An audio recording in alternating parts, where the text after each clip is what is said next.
नमो अरहन्ताणं नमो अरहन्ताणं नमो अरहन्ताणं। हमारे शरीर के तीन हिस्से हैं, तीन हिस्से। एक ऊपर का हिस्सा, नाभि से ऊपर का हिस्सा ऊर्ध्वलोक कहलाता है। नाभि तिर्यक लोक, मध्य लोक कहलाता है। और नाभि के नीचे का हिस्सा अधोलोक या नीचा लोक कहलाता। तीन हिस्से हैं शरीर के, ऊर्ध्वलोक, मध्यलोक और अधोलोक। ये तीन हिस्से हैं। तो ये आदतें या तो अधोलोक में या मध्यलोक में और थोड़े से ऊर्ध्व भाग में जन्म लेती हैं।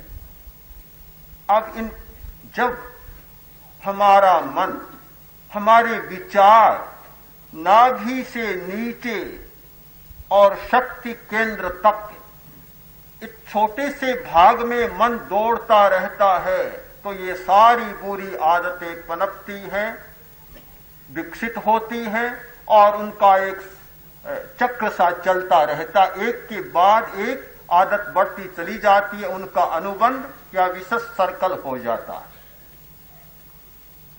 हमें सबसे पहले यही करना होगा कि मन को नाभि पर न जाने दें, वहां न जाने दें, किंतु हृदय से ऊपर ऊपर मन की यात्रा करने दें। हमारी जितनी मन की यात्रा ऊपर होगी, अपने आप आदतों में परिवर्तन आना शुरू हो जाएगा। और मन का रमण जितना नीचे होगा, उतनी ही आदतें बिगड़ती चली जाएंगी। रमण और विरमण दो ही शब्द हैं, रमण और विरमण। उनमें रमण करना या उससे विरमण करना, प्राणातिपात में रमण करना और प्राणातिपात में विरमण करना, ये दो ही बातें हैं। जब इस स्थान में मन की गति होगी तो हमारा परिश्रव होता रहेगा। परिश्रव, जे आसवा ते परिसवा।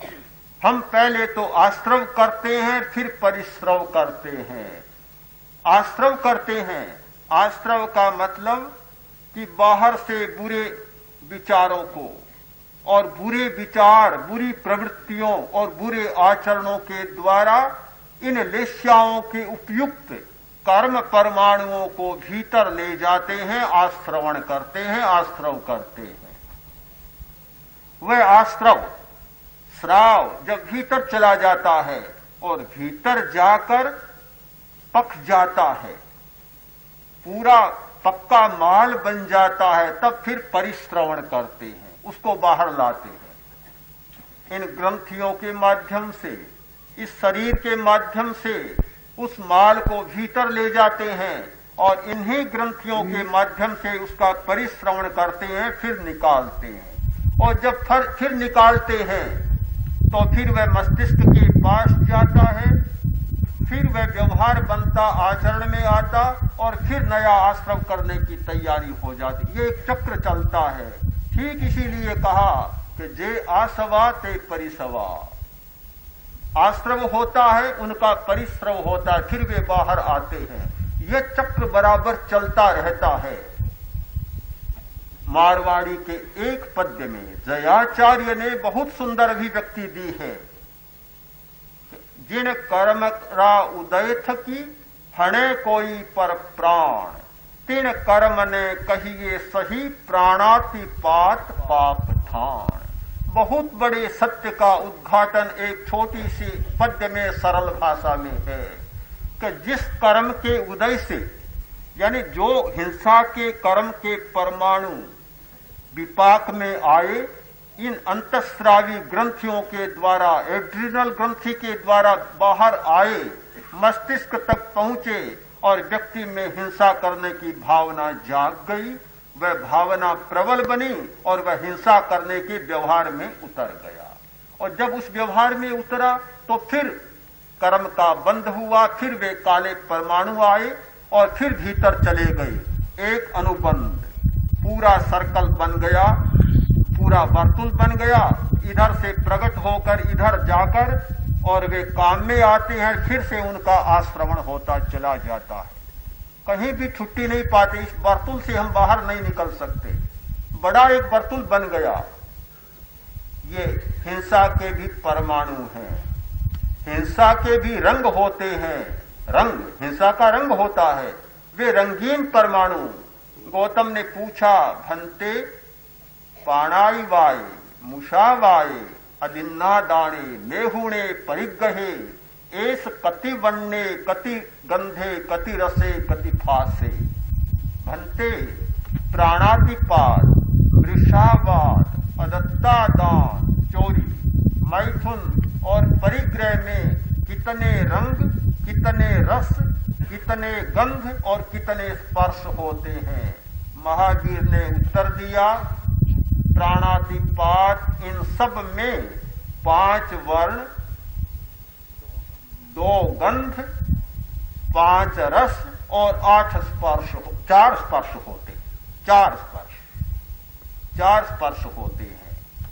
क्रोध मान माया लोभ इन सब में भी ये होते हैं। ये सारी हमारी जो आदतें हैं ये पौद्गलिक आदतें हैं। इनमें वर्ण होता है, गंध होता है, रस होता है, स्पर्श होता है। और ये पुद्गल, ये रंगीन पुद्गल हमारी ग्रंथियों में, हमारे चैतन्य केंद्रों में आते हैं और आकर फिर हमारी नई आदत के लिए और मसाला और सामग्री ले जाते हैं। तो फिर इस चक्र से, इस वर्तुल से छुट्टी पाने का रास्ता क्या है? क्या उपाय है जिससे हम छुट्टी पा सकें?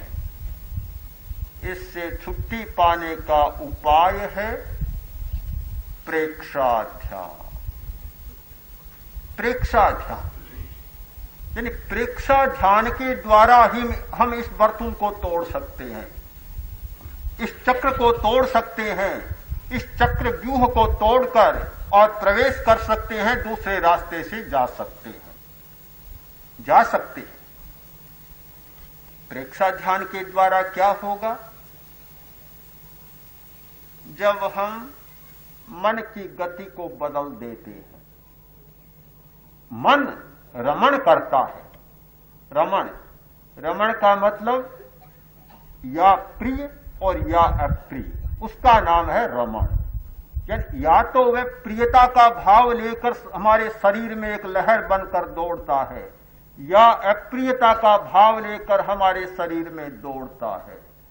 यह प्रियता का भाव, अप्रियता का भाव, यह राग का भाव और द्वेष का भाव, इस लहर के साथ मन दौड़ता है, नाना प्रकार की तरंगे पैदा करता रहता है।